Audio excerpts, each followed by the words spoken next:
Good afternoon. Oh, can you hear me? Great to be with you. I'm going to pair some food for thought along with what looks like a great lunch. It's wonderful to be with you today. I've got, as you can see, a PowerPoint. I will be posting it on my website that I've maintained for my work in elder justice, beyondbrook.org. I'll have a slide on that. And so basically, everything you see is going to be up on the web, along with lots of notes and citations for anything that I mentioned will be in the speaker notes. So please, instead of photographing or madly writing things down or worrying about not remembering things, know that this will be available on my website as of today or tomorrow. It will be on under the section called past, basically past engagements. And some of them, because of that, some of the material I'm going to simply show you so you recognize it's there, it's available, and you can take a look at it later. So I don't have to, for example, read things. It's really great to be with you today.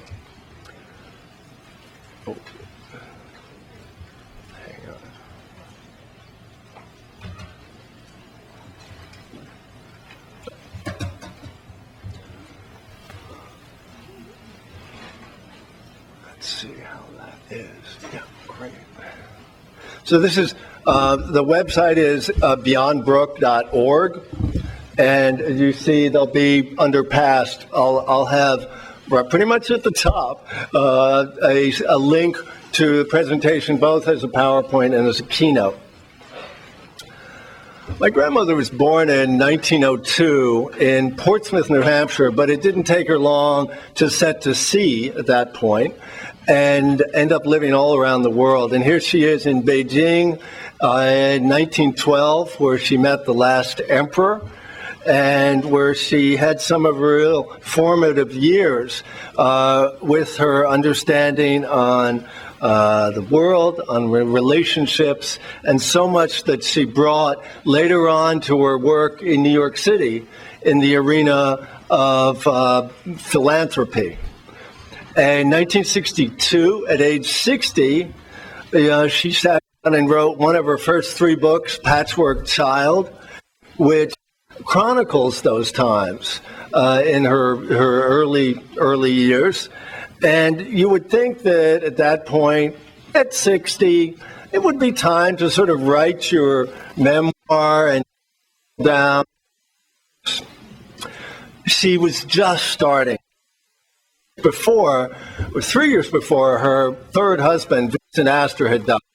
And he left half fortune to her and the other half to the Vincent Astor Foundation, which he had founded a few years before, for the alleviation of human suffering. And of course, the male board members of the Vincent Astor Foundation said to my grandmother, "Oh, Mrs. Astor, you know, our condolences. You can sort of go off to Baden-Baden and sit in the hot waters, or go travel, or jet set, or whatever you did in the 60s. And she said, "Thank you, but no thank you," and took the helm as president of the Vincent Astor Foundation and really advanced engaged philanthropy, actually decades before it was known, by really involving herself in the philanthropic efforts of the foundation. And so for 37 years, as an elder, she advanced her work as a career. Going around town here, this is a cover of New York Times Magazine, and she was heading off to the Bronx for a visit with some children in a school to see if the foundation really wanted to fund their initiative, which they did. But this is the effort. She was known throughout New York. The gravitational force of New York are close. It really wasn't that well beyond much in New York in philanthropic efforts.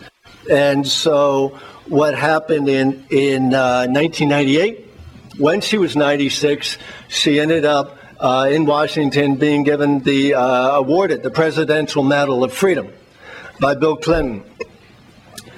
At 100, she was given a party, quite a party, and here she is, hosted by David Rockefeller, who I barely knew at the time because I really didn't travel or live in the circles of New York City. I'd grown up in Vermont with my mother and stepfather, and I was on to other things. I certainly saw my grandmother and spent time in New York, lived in New York for a while, but this was such a special occasion at 100, here in some dress that Oscar de la Renta had designed and made for her. And so this is what her world was like, and it really engaged her love of philanthropy beyond the dollar signs in terms of her love of life. And she's known for her hats. So here are the cakes. Okay, just amazing cakes. And what happened is, after about 100, she pretty much disappeared from the limelight until 2006. My petition for guardianship, which was to have been sealed, was discovered by the press, leading to these front page headlines: "Disaster for Mrs. Astor."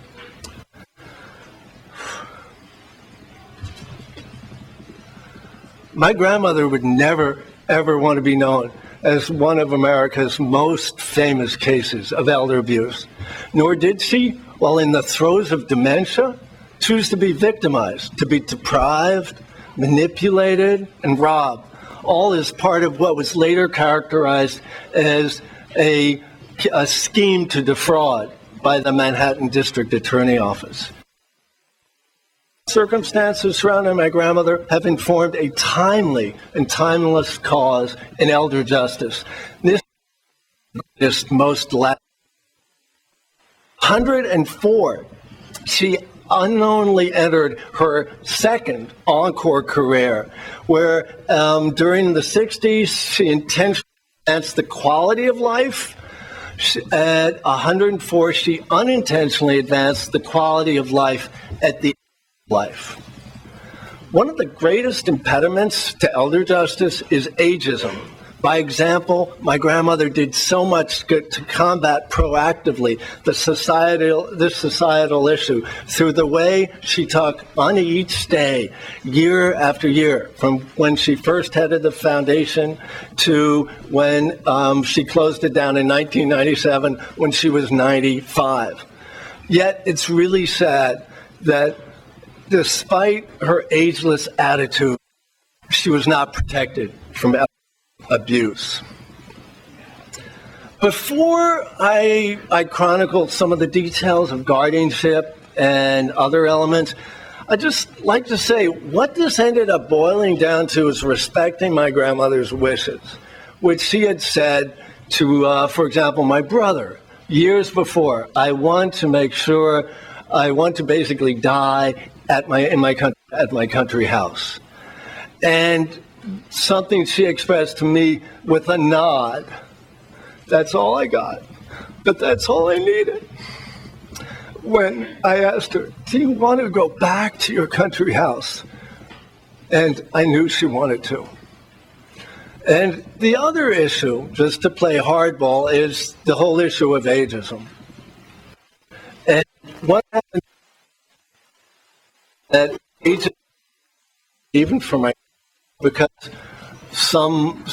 of the whole issue with ageism. And when some people say, when we really need to think about terms and come to terms with terminology. And when some people say senior discount, because they have already did seniors. Elder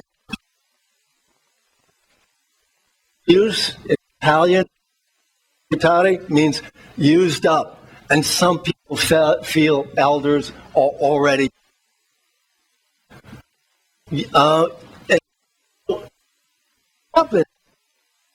To adjust just before we go on. to be complacent about elder justice, to be complicit in elder abuse. In fact, our national negligence is a proximate cause of elder abuse.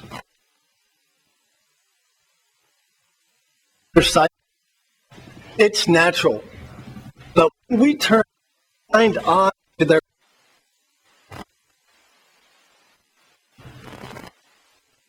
lose their hearing, but when we are deaf to their our elders lose their voice. When we choose not to voice our concern, it's negligence.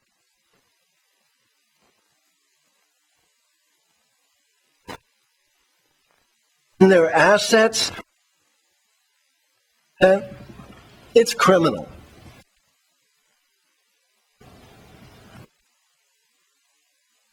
I learned so much toward my mother and supported decision making. Not just for my grandmother, but for my I could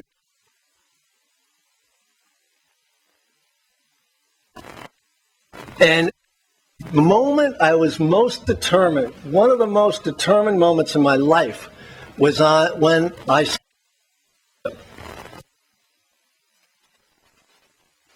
with so many other,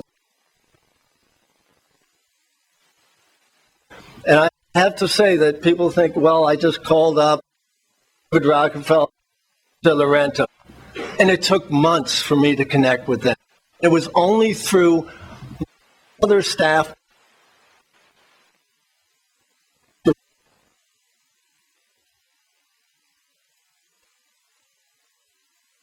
grandma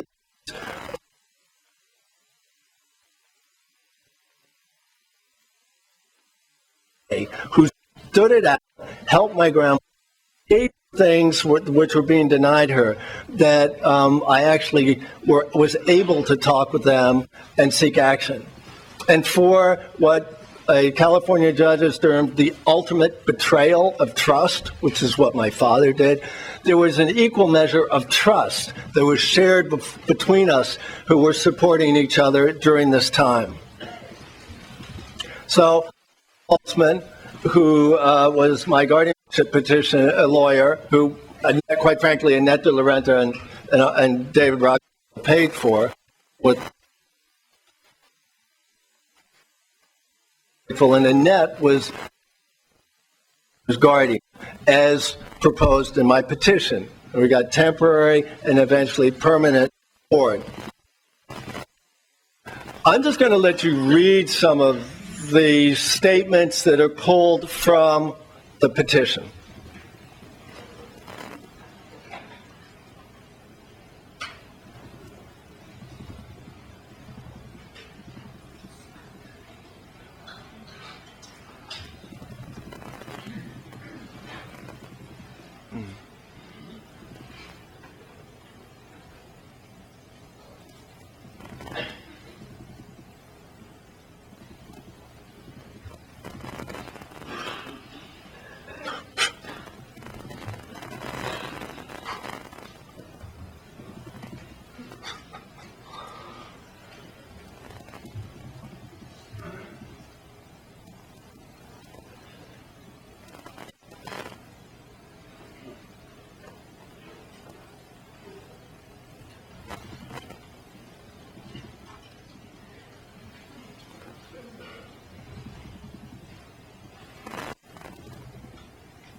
And here are some notes that I had so many notes. I'm a professor, as you know, and I did my homework. And I did my homework with all the staff and the caregivers and others who were so concerned. But here's just sort of the desperation of, we had just been awarded, we were just in the throes of filing the petition for guardianship. My father had set up an office for one of his businesses in my grandmother's house, and basically had a watchdog, this fellow Daniel Billy, and we wanted him out of there, and really wanted my father's third, Charlene, to be kept away from my grandmother at all times. And I could explain what she said in expletives, but my grandmother. We wanted my father only when grandmother's friends who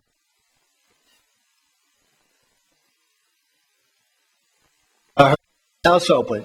You kind of have this idea that it's about getting her home to her country house. And we wanted all the staff that really battled my grandmother were fired. My grandmother, it would have compromised more, and I would have been this had to be very carefully executed. Chrissy, a former butler in the country,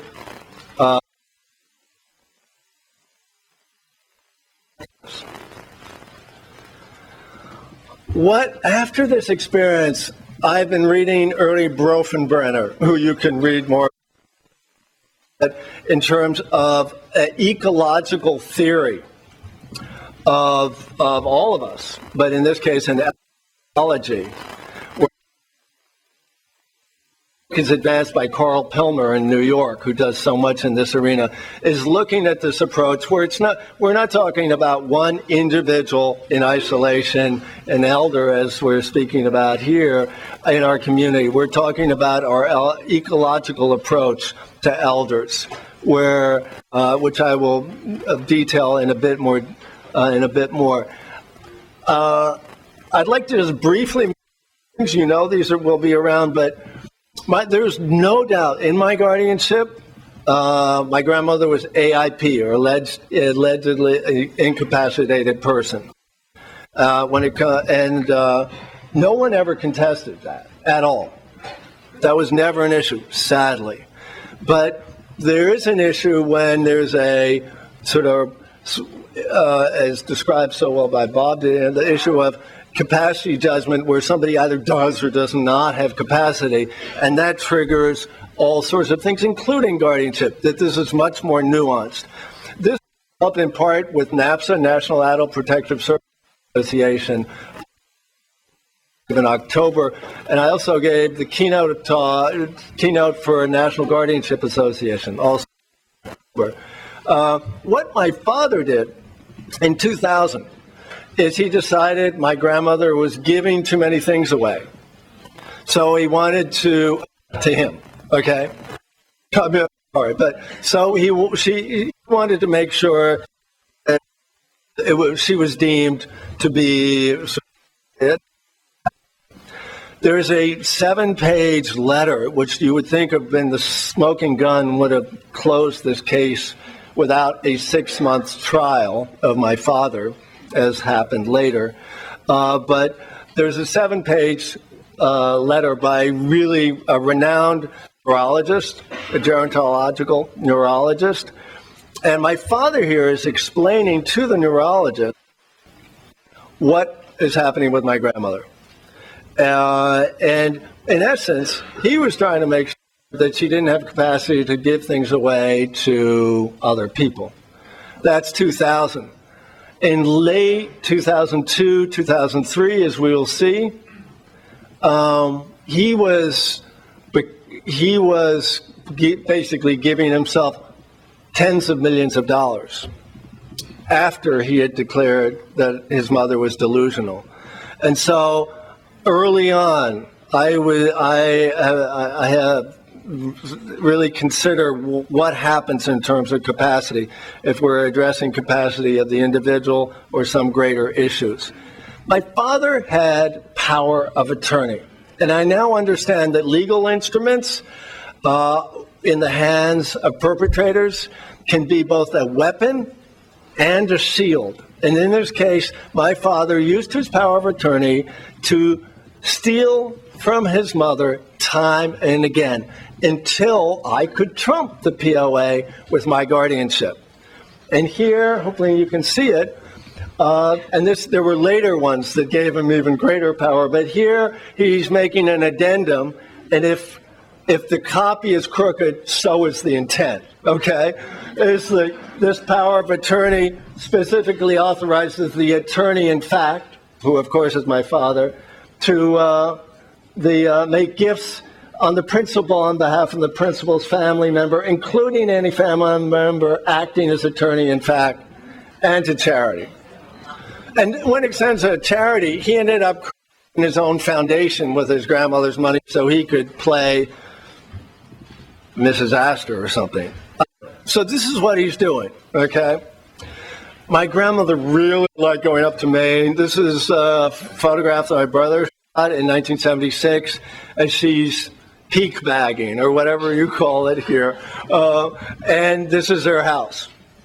Because of that power of attorney, my father had his mother give the house to him, and then he immediately transferred it to his third wife. And I said, oh, and I didn't know this, but later I said, well, as Maine goes, so goes the estate. You know, it was just the beginning. $5 million went off to him at that time. This painting on the left, a Child Hassam, Flag Day, Fifth Avenue. My father was according to my grandmother's will, to go to the Metropolitan Museum. End of discussion. Unless it was sold before she died. So he sold it for $10 million, pocketed a $2 million commission. Later on, we'll describe that as grand larceny. And then the painting later on got flipped for $20 million. Okay? Meanwhile, that painting's gone. To add insult to injury, he uses the money to buy a yacht, which he calls after his mother's father, and then he puts a production photograph of his mother's father in its stead. After that sale of the painting, before that, he was trying to convince his mother that she was running out of money. After he told her, well, the painting's gone. After he said, well, we've sold the painting, her reply was, now can I buy dresses? I could go on about testamentary or about sort of cognitive capacity. One day here in 2002, I'm supposed to visit my grandmother for dinner. My father calls up, and I'm in the city.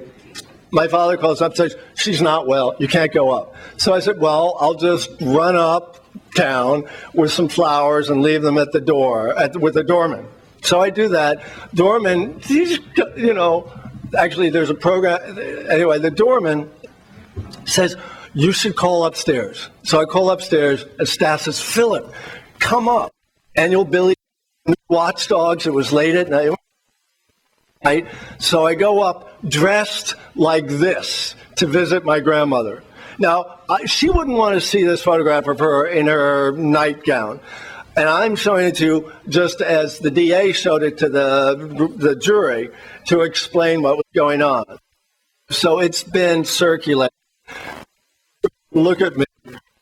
You're dressed like that in the city, okay? Oh, I was in trouble. But I so never knew when I was going to see her next because she was being so isolated. And I had this photograph taken by one of the staff saying, this might be the last photograph. Wait on this one. If you're before the National College of Probate Judges or the court state administrators, was a codicil executed by her long time a trust and estates attorney. head of trust and estates, Terry Christensen. And he was sort of forced, for various reasons, to. So he knew it was too late. So he calls it the first and final codicil.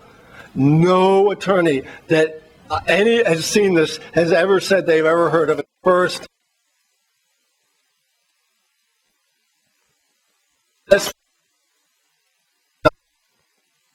He gets fired. A new lawyer comes in, who my grandmother never knew, and transferred me. Comes in weeks later, never even seen my grandmother. And then there was a third codicil. And so this happens. He hired the first lawyer after he executed the first codicil. And here are copies of my grandmother's signing on the line. You know, suits for this. He never, her court-appointed lawyer was Susan Robbins. She was not a man in any suit.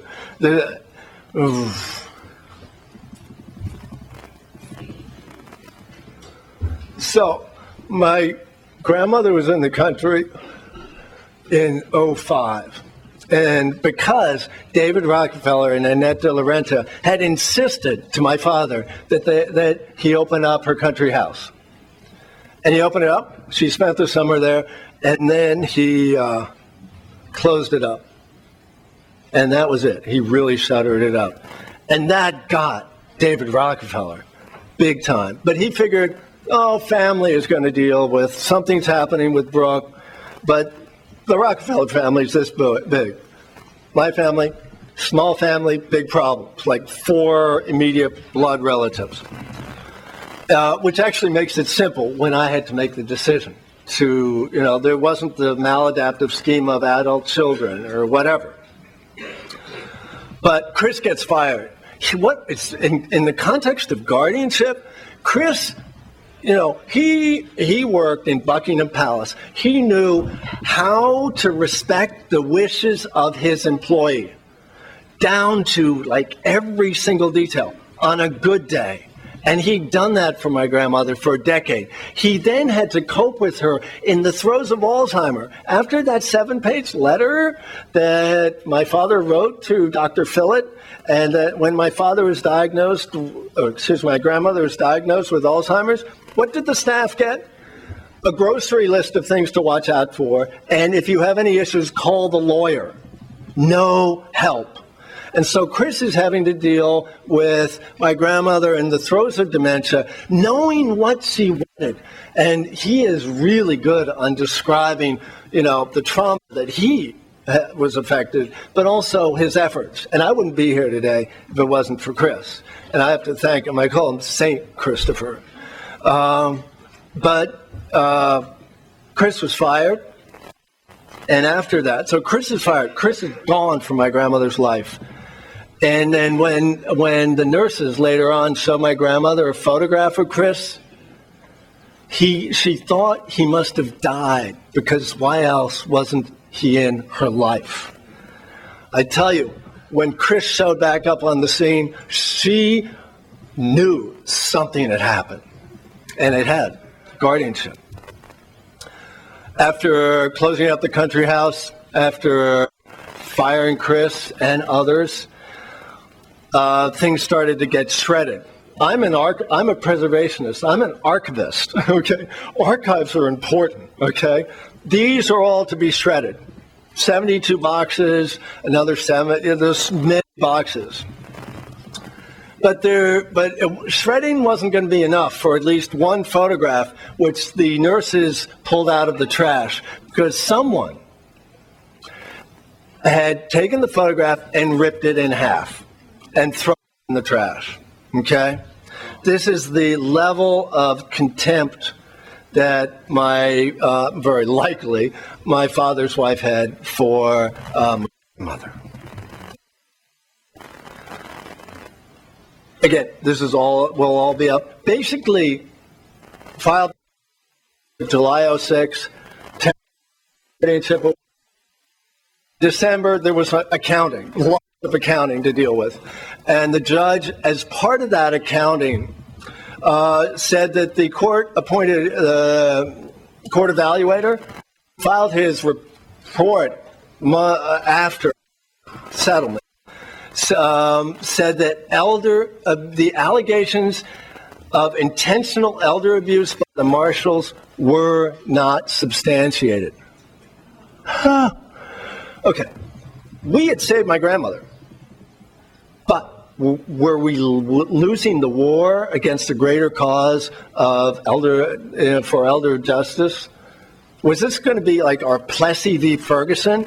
If this was not elder abuse, was this going to be open season on elders? And our goal was to help my grandmother and get her back to the country. Our goal just changed. Our goal was to make sure, and the district attorney's office was to make sure that this was determined to be elder abuse. So my grandmother got back into the country. Here's July 07. She died in August. After a year in the country, in peace with friends, Annette de Laurenta, she waited until Annette appeared. Anyway, they had a great relationship. But what happened, here's Annette, who was my grandmother's guardian. I said, Annette, Article 81, New York, only requires that you visit my grandmother 4 times a year, not twice a week. But she was so wonderful as a guardian. And here's David Rockefeller. And then off in the distance was Henry Kissinger, who also signed an affidavit for my petition. So, we were worried we weren't going to get guardianship, quite frankly. Maybe we were naive. Well, I also didn't think it was going to be on the front page for years, or at all. These are the district, just when my father is saying that the allegations were false, to echo the judge, a grand jury is impaneled by the district attorney, and eventually my father is indicted. 15 counts. And I did talk to the press a lot. All those reporters, they have grandparents. One of them, Barbara from the Daily News, took care of Edith for 15 years because Edith worked at the Daily News and had no relatives, okay? Everybody got this. And so here's the New York Post. They had a sort of Astor meter. And this speaks to Betsy Thompson. At that point was the New York City public advocate. And here's my grandmother just in life, diving in with the dolphin. And 8 years later, my grandmother's saying to my father, you only want to come to see how soon I will die. That's how he had.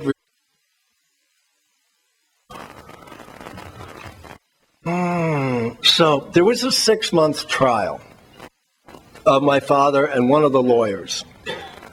And in essence, it all was surrounding mental capacity and undue influence. And 2 of them can be, it gets, I don't think I'll go on it, but that is a really complicated issue right there. But my father was found guilty on 14 of these. And then what happened on appeal is one of the counts was dropped. But in essence, this had to do with mental capacity, but undue influence, as you can see, a disorder also. Here's the New York Times, one of the many pieces or covers, and this speaks to 2 issues. In essence, Mrs. Astor's son is guilty of taking tens of millions. Yes, this is about the Astors. Yes, it's about lots of money. But this other companion piece, looking beyond the glamour, Astor jury found a moral flaw. And that's really what it boils down to. I'm sorry and I'm sad to say that about my father, But, it speaks to sort of Martha Nussbaum's work on the fragility of goodness, but also that we are all accountable for our actions. After that, in 2010, I started speaking publicly. I never did before. It wasn't, we were still in a war, because I had 1 year with my grandmother and then 3 years helping respect her testamentary wishes, not so much in criminal, but in probate court, that got put on hold. It's concurrent, but it got put on hold after a lot of arm twisting and surrogates, because, basically civil would have compromised criminal if they were concurrent. So there's a criminal trial and then probate and settlement. I went on the road. I ended up pretty much getting it almost as far as Seattle, but San Francisco for a first keynote. And I went with my wife, and I say, well, I came out in San Francisco. And my wife goes, I think that means something different here.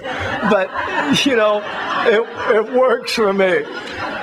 And so the second year, I'm back there, and Mickey Rooney I don't know if you've seen his testimony, March 2nd, 2011, he testified by the U.S. Senate Special Committee on Aging. And Jennifer in San Francisco, the ED, said, can you get me Mickey? So, later on in the month, Mickey and I are sharing the stage, and you think I'm traumatized. Mickey was so traumatized. I say, Jennifer, you think you're going to keep this out of the conference? You work with this kind of stuff every other day of the year. And I realized early on that there's good reason why there are not a lot of elder advocates for elder justice. Because when you have Mickey Rooney's, it just isn't going to be possible. The fact that elders are speaking out is really good, but also very, very difficult. But it's just hard for an octogenarian to get on the elder justice trail, as you so know. And I realized that. I then was at the same committee last year. And I testified, and I realized there's a lot of work to do. And so I've taken this year off, as you know, advance my work in elder justice. I'm focusing on financials here at SEC at last World Elder Abuse Awareness Day. But the reason I'm involved in Guardianship is I got invited to a Guardianship conference in North Dakota last March. But I think Guardianship is really the territory where we can grapple with individual rights and collective responsibility the most. And I'm going to skip ahead to some things. I think taking a systemic approach to elder justice is really important, because elder abuse is a systemic problem and it needs a systems-based solution. This is a cloud map. It doesn't matter what it is, but I'm going to bring this back in a few minutes.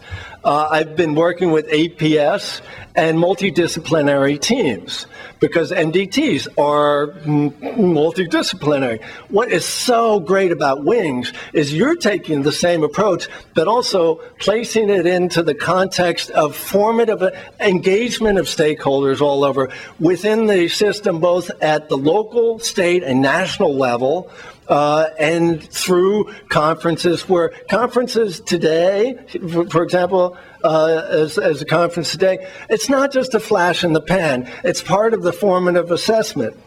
And so when Shirley says, don't forget the sessions, the reports this afternoon, they're critical, and they're a step along the way. No other aspect of elder justice that I've seen is approaching this the way you're doing. And it happens to be with guardianships, and that happens to be critical. But basically, as a model, you are just such a great model, both within states and between states.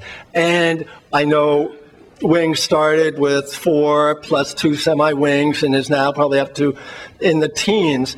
But I so hope that every state has a WINGS, and there eventually may be a WINGS, not just NGN, Wings under the wing of NGN, also so much work with ABA and Erica Wood, but that Wings itself has its own sort of national representation in this arena.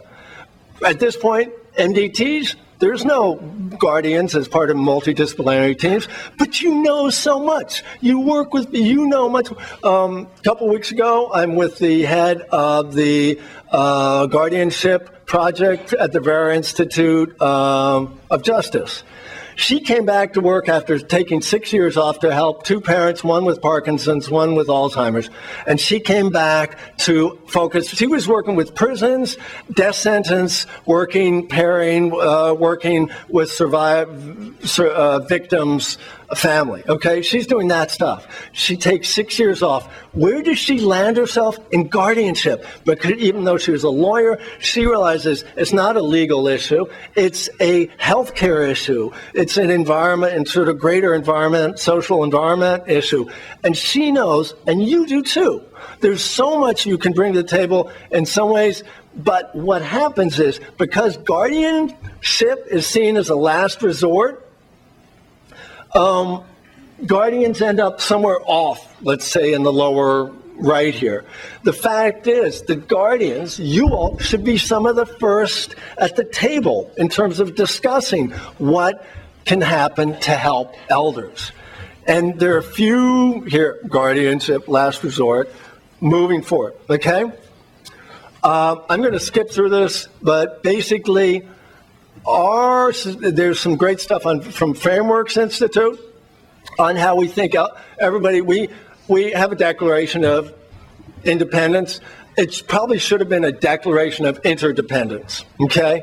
Because the declaration, our winning the Revolutionary War, will also be a Pyrrhic victory. If we lose the war against saying, oh, individuals, it's up to the individual, okay? We're on our own, at which point, until we aren't, at which point we will do everything for elders. And so my sort of campaign is more with elders, but I am going to skip ahead.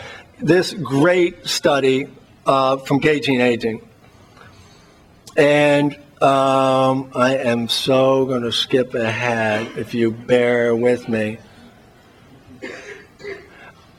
I would hope that there is always going to be lots of need for huge demographic need for guardianships, but there also may be more customized work. Again, this will all be, so we're going from invisible to visible to indivisible. And let me just see. I am going to go on record. NGA has a position statement on supported decision-making, but I am going to go on record saying I think the present leadership is straying away and sort of denying it. And I'm not happy about that. I really hope NGA opens up the discussion much more. It was advancing, and I'm sorry, but I just have to say that. And we are not going to talk about capacity screening, except we did a survey for Kim Grier, the last president at NGA, and I did a survey on what was used for capacity assessments. Capacity assessments need assessment because they speak to, I think, what Bob was addressing. There are great resources here, and also new tests, new evaluations for interview, in this case for decisional abilities, by Pat and Ginny. Okay, before we're over the hill in an ageist way, we need to get on the hill, okay, here. But the construct, as far as I can see, is if you take guardianship and you throw supportive decision-making into the equation, it's not like guardianship or SDM. But if you throw supportive decision-making into the equation, you open up this terrain where all of you can work with all these other folks so much more, just as to begin conversations. And because I know what's happened, nothing at this point. For example, the NGA is no longer doing public policy in D.C. That's crazy. Okay? That's as a couple of weeks ago, a few months ago. That's crazy. That's denying you a voice in D.C.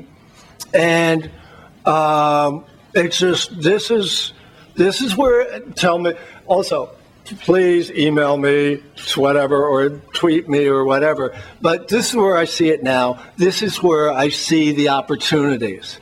Looking at an ecological model, looking at local work, you're good as an advocate for your, what are we going to say? What's the term now? What do you call an incapacitated person? I know it's loaded. See, my grandmother got lots of awards, but she'd never want to be called an award, okay? So, local work, and I'm just going to skip. Am I way behind time? Oh, 1 minute. Okay. The United States, I have to say, we're a laboratory. Basically, according to Brandeis, we're laboratory states or a laboratory for democracy. You're collecting data is really important on this stuff. And I know you're collecting. This is from one of my examples at NGA in October. You're leading the way. You're not the only state, but you're doing amazing work. And it's gotten better. This was October. This is a long time ago. Missouri's got some great stuff with Mo Wings. And I had to keep Texas in because I just have to say the Lone Star State, if any state is going to be a proponent of individualism, it's the Lone Star State, is the leader now. This is so great. Minnesota's structured decision-making has turned, what happens with Minnesota is that, and you know, the wings, but what's happened is at the national level, is you've got the Uniform Act, and you've got work that's affecting national bills. Thank you I'm just going to read one thing. I ended up with this as a closing. You can tell I think about this stuff all the time, but I read, too. And I found this, here's Longfellow. If you would hit the mark, you must aim a little above it. That's where we're aiming high. Every arrow that flies feels the attraction of Earth. We are grounded by the gravity of the situation that's happening with elders. And I looked up. I didn't think this was quite complete. The verse right above it was, like the kingdom of heaven, the fountain of youth is within us. If we see it elsewhere, old, we shall grow in the search.